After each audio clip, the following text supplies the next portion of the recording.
I've had enough. Give me your ID. Am I being detained or am I free to go? You're being detained. Now turn around. Officer, this arrest is unlawful. The air on Elm Street was thick with the humid stillness of a Mississippi afternoon. Sunlight beat down on the cracked asphalt, making the air shimmer above the pavement. It was the kind of quiet that felt heavy, layered with unspoken histories. A police cruiser, stark white against the faded brick of the storefronts, was pulled over at an awkward angle, its lights painting silent, rotating strokes of red and blue across the scene. A young black man stood on the sidewalk, hands held carefully away from his body, his posture a study in forced nonchalance. Two officers stood before him. One, older and methodical, was running his license. The other, younger and built like a linebacker, watched the man with an unnerving intensity. His name was Officer Evans. From across the street, Lena Washington watched. She stopped walking, her leather briefcase feeling heavy in her hand. It was 3:17 p.m.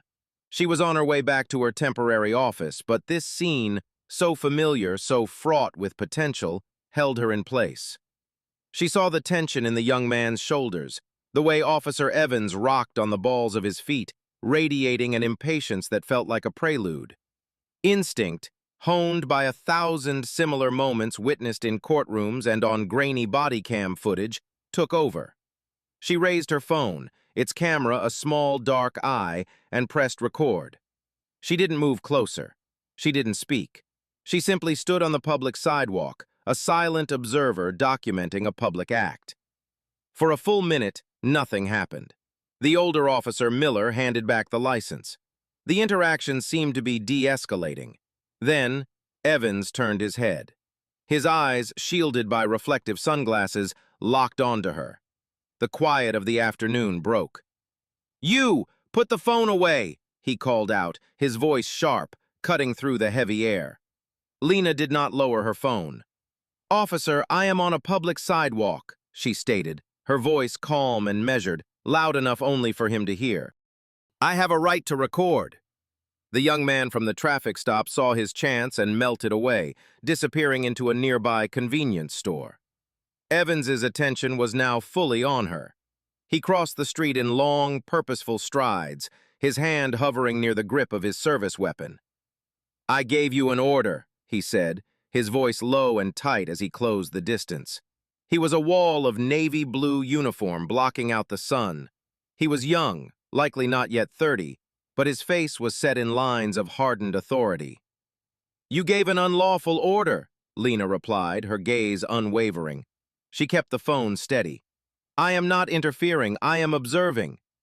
"You're creating a scene. You're interfering with my investigation." "The traffic stop appears to be concluded, officer. What investigation am I interfering with?"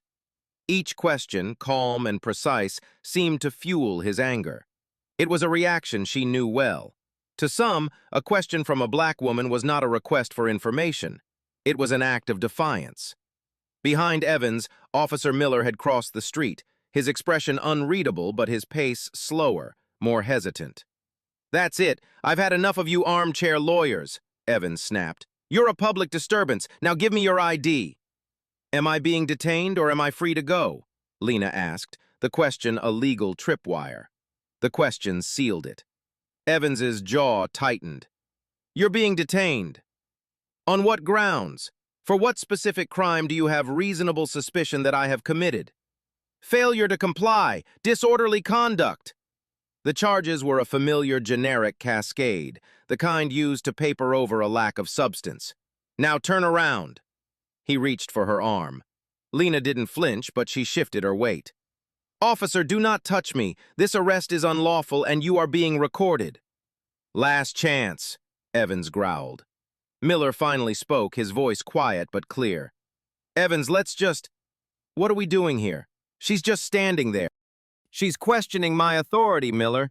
She's inciting a problem." He looked past Lena to the few people who had stopped to watch, their own phones now emerging. To him, this was confirmation, a challenge. He moved with startling speed. He grabbed her arm, twisting it behind her back. Lena exhaled slowly, a controlled breath, refusing to give him the satisfaction of a struggle. She let her body go compliant, but not submissive. The metal of the handcuffs was hot from the sun. They clicked shut around her wrists, a sound that was both metallic and final. A woman across the street gasped. "She didn't do anything!" someone shouted. Lena's gaze found Miller's over Evans's shoulder. She spoke, her voice still even, still devoid of fear. "Officer," she said, "I want you to note that I am not resisting. I am complying with physical force under protest. This arrest is illegal." Evans tightened his grip, pulling her toward the cruiser. "You should have just walked away when you had the chance," he muttered, the words meant for her but spoken to the small crowd. As the door of the patrol car closed, shutting out the Mississippi sun, Lena Washington knew this was no longer just about a traffic stop on Elm Street. Evans thought he was ending a confrontation. He had no idea he had just started a war, and he had brought it to the doorstep of the one woman in the state he should have known to avoid. To understand why Lena Washington stood so firm on that sun-scorched sidewalk, her voice a blade of calm precision while steel closed around her wrists, you had to go back. Not just to law school or the federal clerkship, or the string of landmark cases that had made her name a hushed whisper in city attorney offices across the South. You had to go back to a humid summer night when she was 9 years old, sitting in the back of her father's aging Ford sedan. They were coming home from her grandmother's house in Jackson. Her father, a high school principal named Marcus Washington, was a man of quiet dignity, a pillar in their community. He drove carefully, his large, gentle hands resting on the wheel. When the police lights flared to life behind them, he pulled over immediately, his movements slow and deliberate. Lena remembered the way the air in the car changed, the sudden, cold weight of fear. The officer who approached the window was white, his face etched with a kind of bored authority. He claimed her father had rolled through a stop sign 3 blocks back. Marcus Washington, who believed rules were the framework of a civil society, knew he had not. "With all due respect, officer, I'm certain I made a complete stop," he said, his voice polite but firm. That was his mistake. The questioning of the officer's word. The conversation escalated quickly. Her father was ordered out of the car. He was searched, his pockets emptied onto the hood of his own vehicle under the harsh glare of the police headlights. Lena watched through the rear window, small and silent, as her father's dignity was stripped from him piece by piece on the side of the road. He was never charged, never even ticketed. He was simply reminded of his place. They drove the rest of the way home in silence. But that night, Marcus sat Lena down at their kitchen table. He didn't talk about anger or hate. He talked about the law. He explained that the law was supposed to be a shield for everyone, but that for some people, it was used as a sword. "They wanted me to be scared, Lena," he told her, his voice heavy. "They wanted me to feel small. The only way they win is if we let them." That night, something hardened in Lena. The abstract concepts of justice and rights became concrete, personal. She saw the law not as a set of rules on a page, but as a battlefield where dignity was won or lost.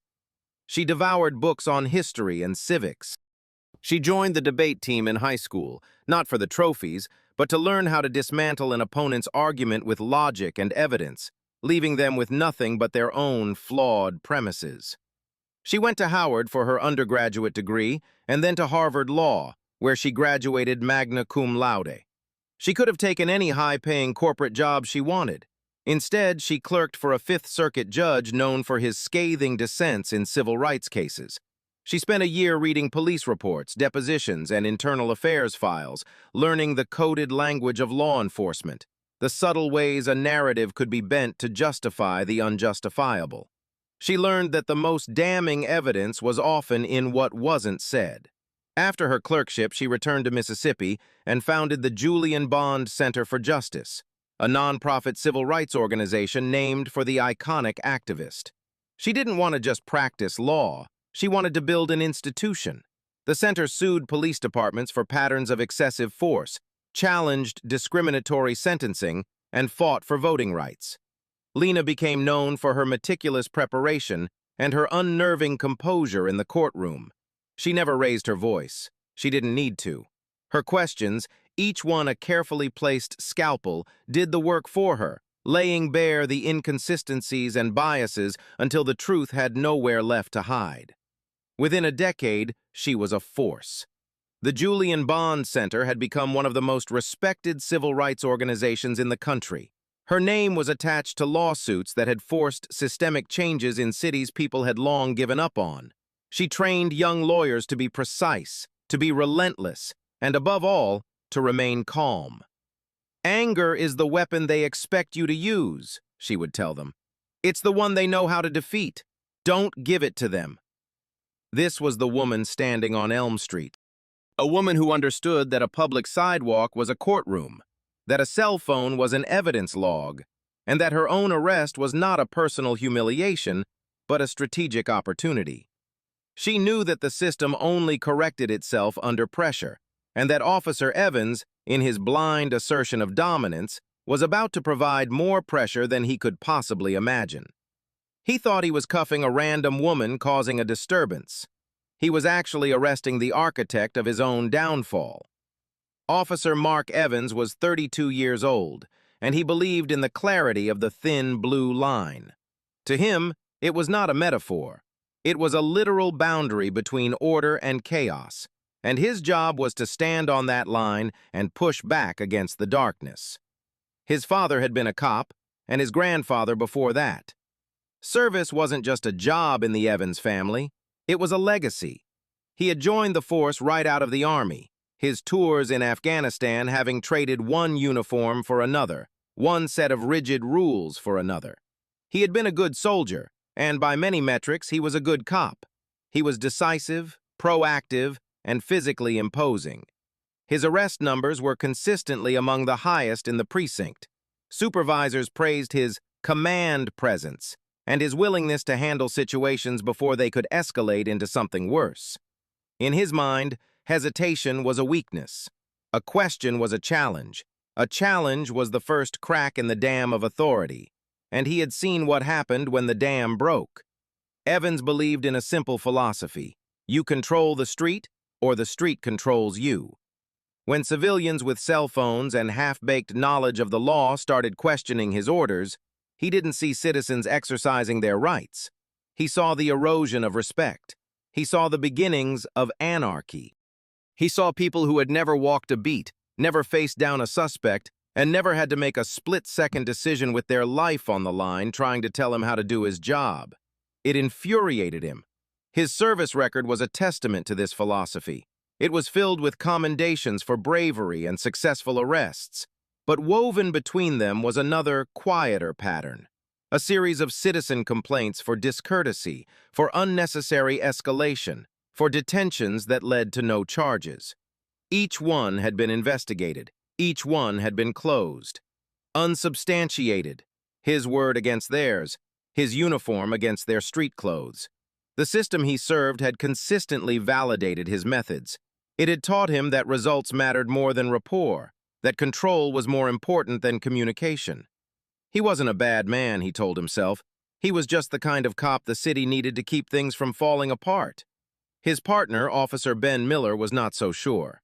At 45, Miller had been on the force for 2 decades. He'd seen eager rookies like Evans before, but Evans had a different kind of intensity, a rigid certainty that left no room for nuance. Miller believed in the law, but he also believed in people. He understood that policing was often more about listening than talking, more about de-escalation than domination. Procedure, he believed, wasn't just red tape. It was a shield that protected everyone, cops included. Miller had been partnered with Evans for 6 months, and it had been the most stressful 6 months of his career. He'd seen Evans turn a simple noise complaint into a shouting match, a routine traffic stop into a roadside search based on a flimsy pretext. Miller often found himself playing the role of mediator, trying to soften Evans's hard edges, to pull him back from the brink. But he was also his partner. The code was clear. You back your partner. You handle disagreements in the car, not on the street. So he watched. He watched as Evans crossed the street toward Lena, Washington. Miller felt a familiar knot tighten in his stomach. He saw the woman's posture, upright, controlled. He heard her words, not shouted, but spoken with the clarity of a professor giving a lecture. This wasn't the usual incoherent screaming he was used to. This was different. This woman wasn't angry, she was precise. She knew the words: unlawful order, detained, reasonable suspicion. He knew Evans saw this as a direct challenge to his manhood, to his uniform. Miller saw a potential lawsuit. He tried to intervene, to be the voice of reason. Evans, let's just... But the words were lost. Evans was already moving, his anger a runaway train. As Miller watched the handcuffs click shut, he didn't feel the grim satisfaction of a problem being solved. He felt a cold dread.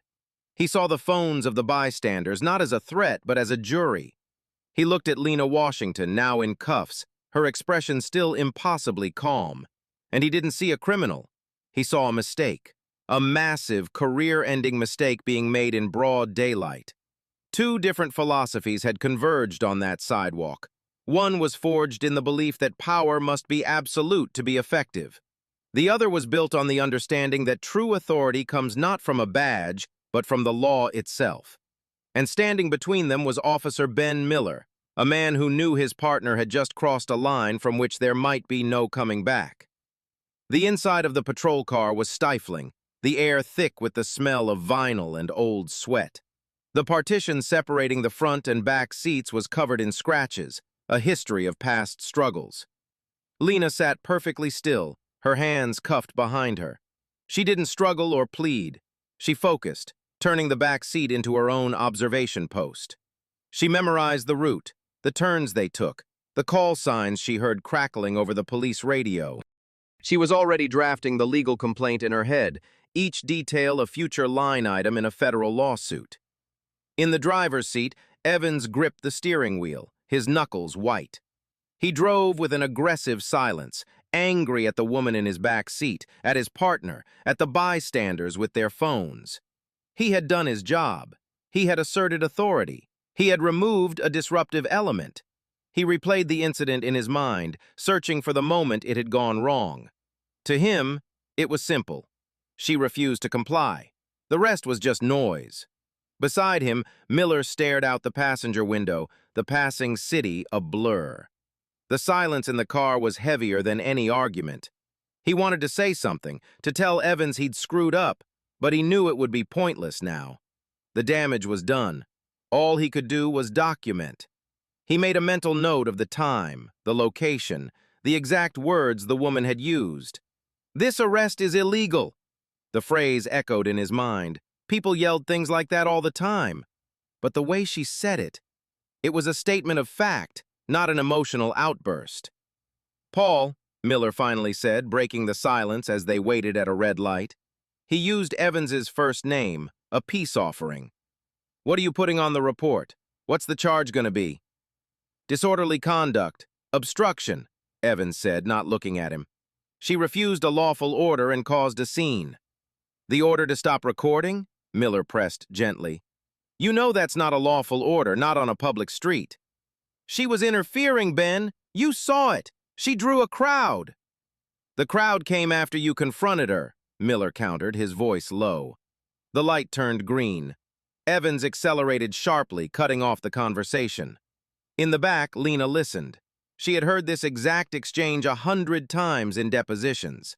The senior officer trying to find a legal foothold, the younger one substituting aggression for probable cause. She had everything she needed. "Officer Miller," she said, her voice startling them both. It was the first time she had spoken since being put in the car. "For the record, I am now invoking my Fifth Amendment right to remain silent. I am also formally requesting an attorney." Evans glanced at her in the rearview mirror, a sneer on his face. "A little late for that, isn't it?" Lena didn't reply. She simply met his gaze in the mirror, her expression unreadable. The booking area of the first precinct was a sterile beige room that hummed with the sound of fluorescent lights. It was the slow part of the day, a lull before the evening shift brought in its nightly haul. Evans led Lena to the high counter, his hand firmly on her upper arm as if she were a flight risk. The desk sergeant, a weary-looking man named Henderson with 25 years on the job didn't look up from his paperwork. "Name?" he droned. "Washington, Lena," Evans answered for her. "Charges are disorderly conduct and obstructing governmental administration." Henderson typed slowly into his computer. "Got any ID on her?" he asked, finally looking up. He took in the scene, the impeccably dressed woman in handcuffs, her calm demeanor a stark contrast to the usual detainees.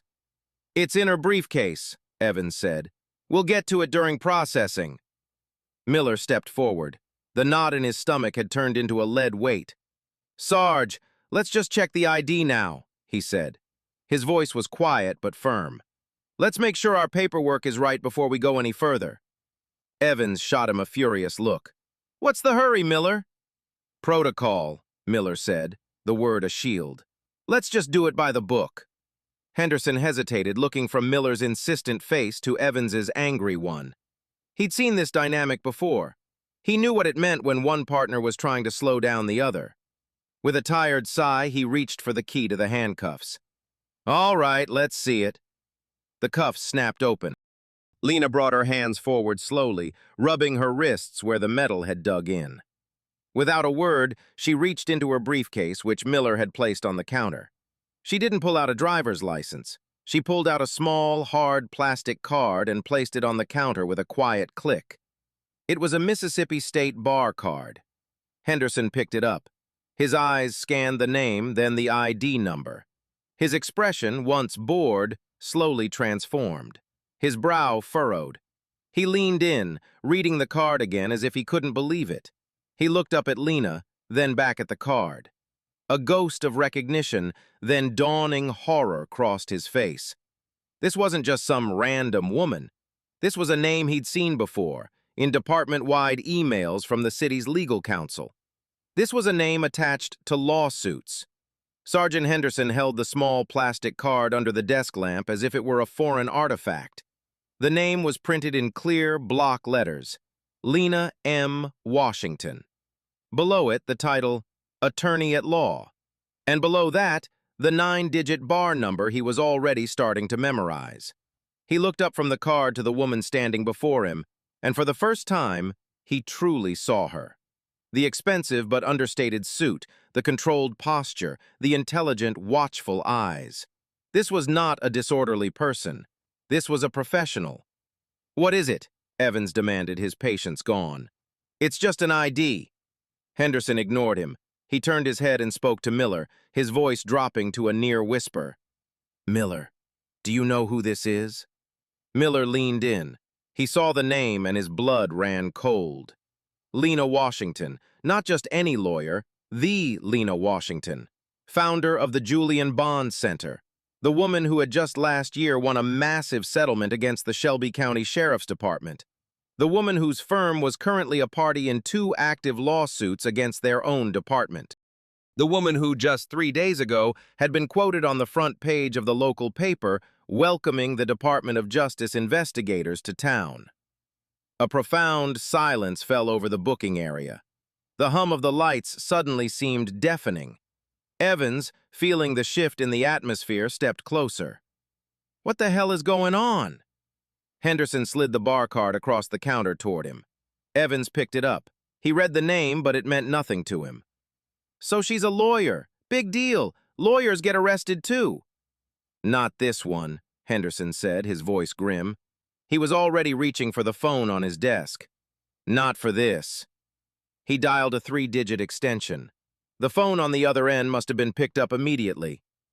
"Captain Reynolds," Henderson said, his voice suddenly formal. "You need to come down to booking, right now." There was a pause. "It's about the arrest Evans and Miller just brought in. The woman, sir, her name is Lena Washington." The silence on the other end of the line was so complete, Henderson pulled the receiver away from his ear for a second to see if the call had dropped.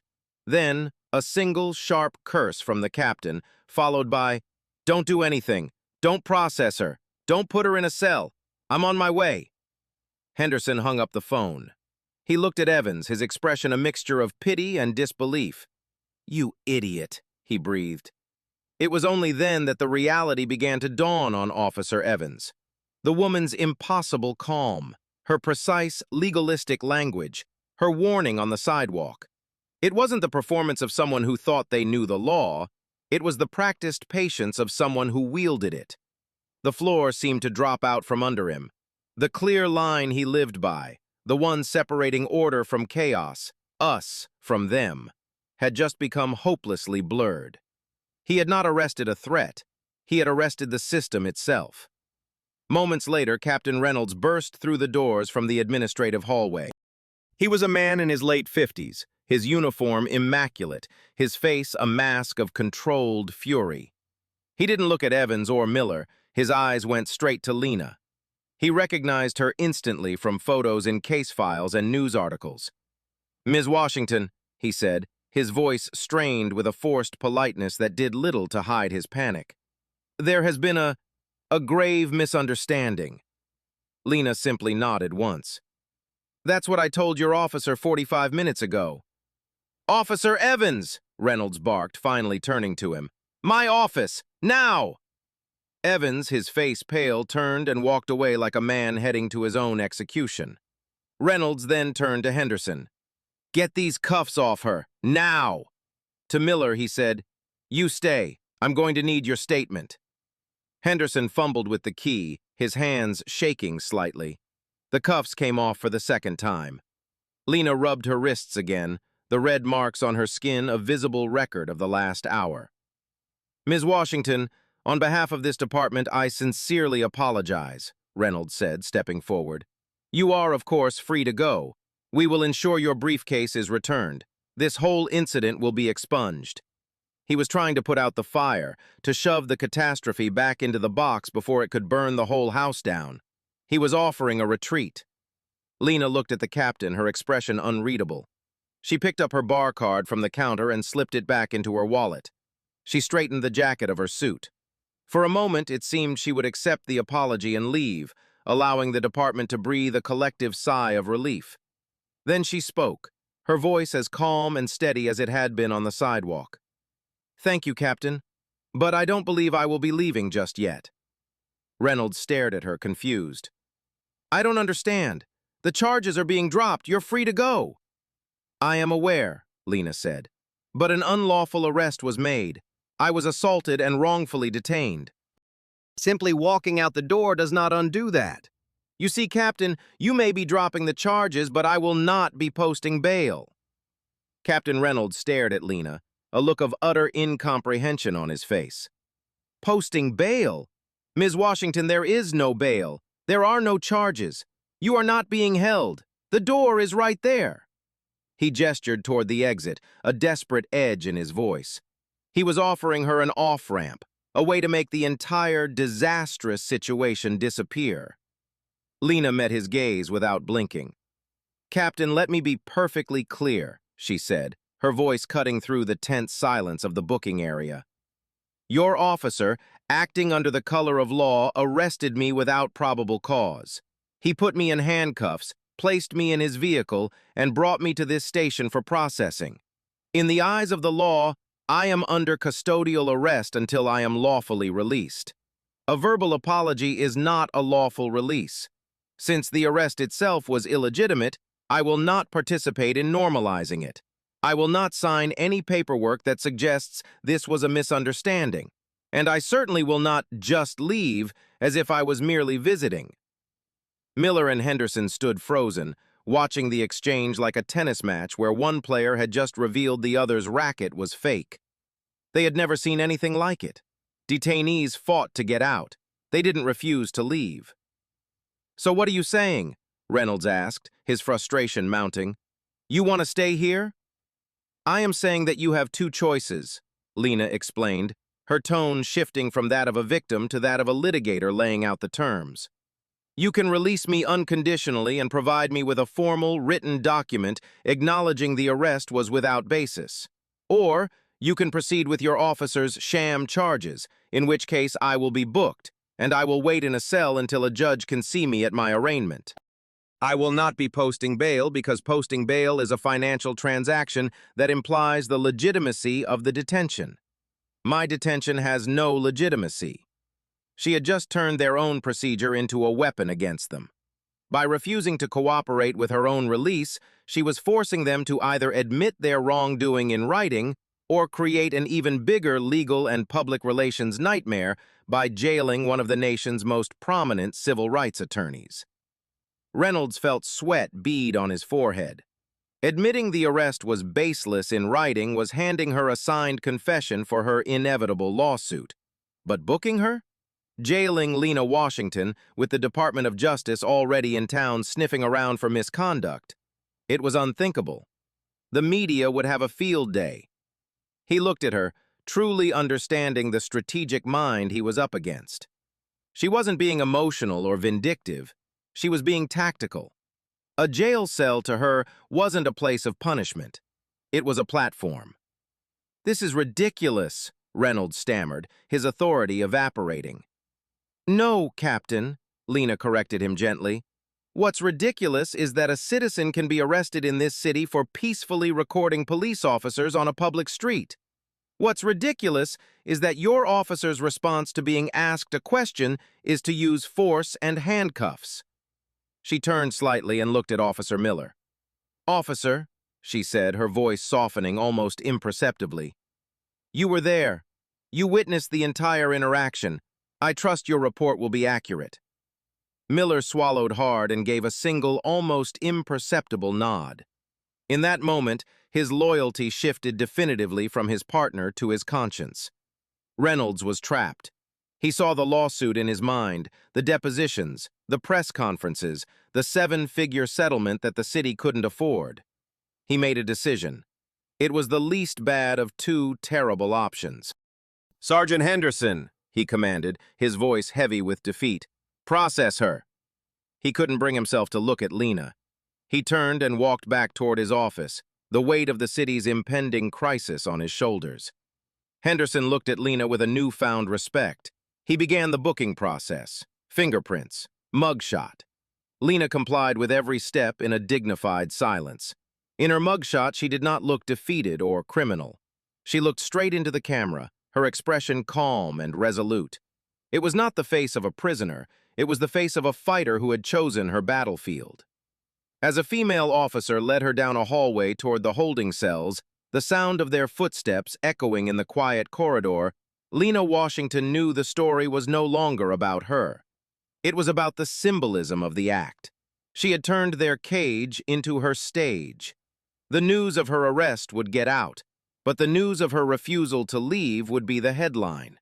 It was a message to the city, to the Department of Justice, and to the country. You cannot silence us, because even in your cells, we will find our courtroom. The first call went out from a junior lawyer at the Julian Bond Center. He had been waiting for Lena to return for a meeting and had grown increasingly worried. He started making calls, first to her cell, which went straight to voicemail, then to local hospitals, and finally, with a growing sense of dread, to the central booking line at the police department. The confirmation that she was in custody was met with stunned disbelief, followed by a flurry of frantic action. But the official channels were already being outpaced by the speed of the internet. The video from the bystander on Elm Street, shaky but with crystal-clear audio, had been posted to social media less than an hour after the arrest. The title was simple: "Woman Arrested for Filming Cops in Lexington, Mississippi."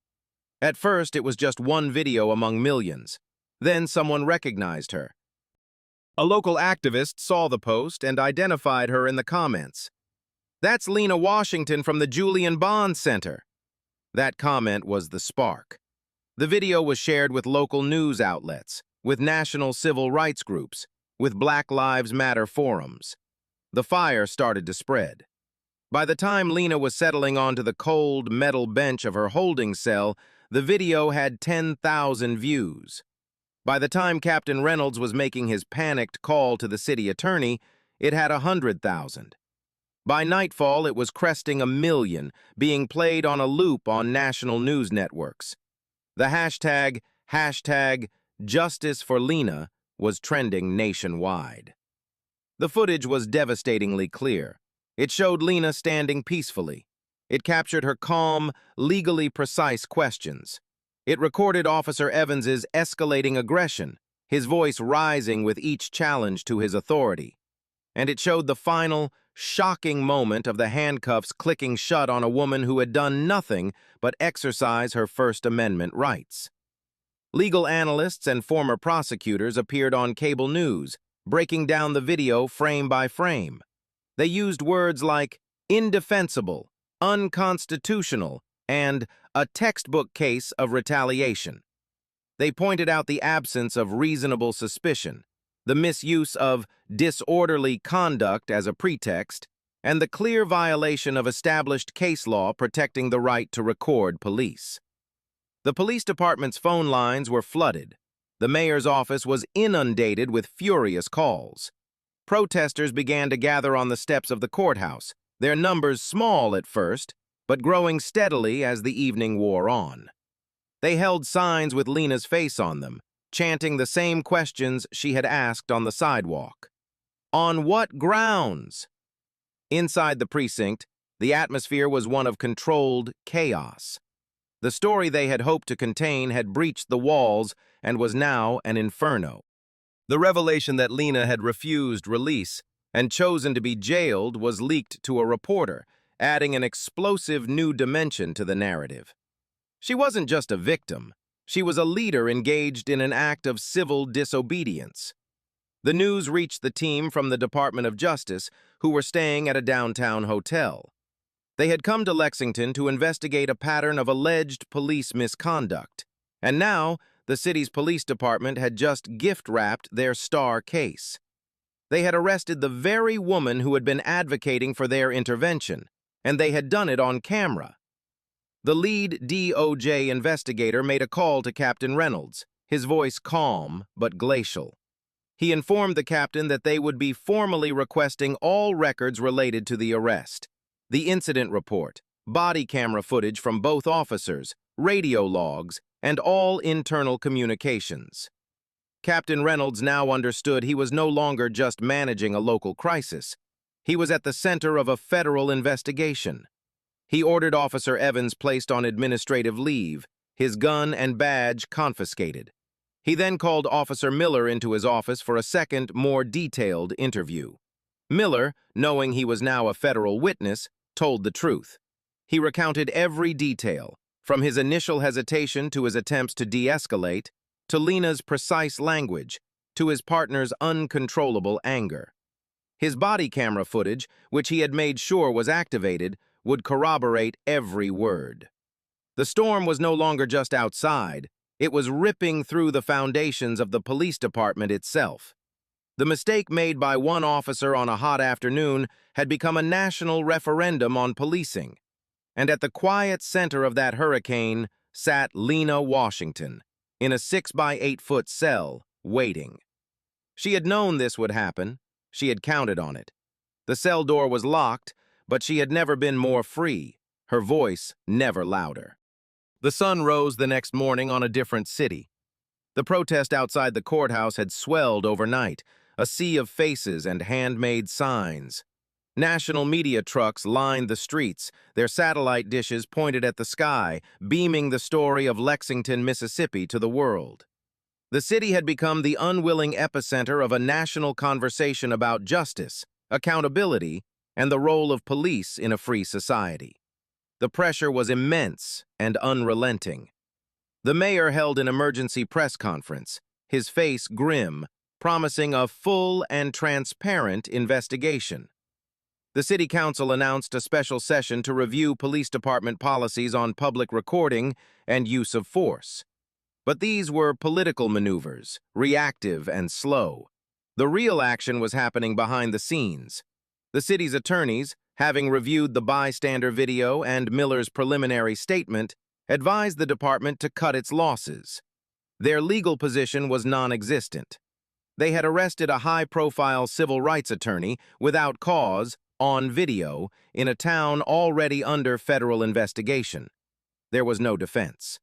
The only variable was the scale of the damages.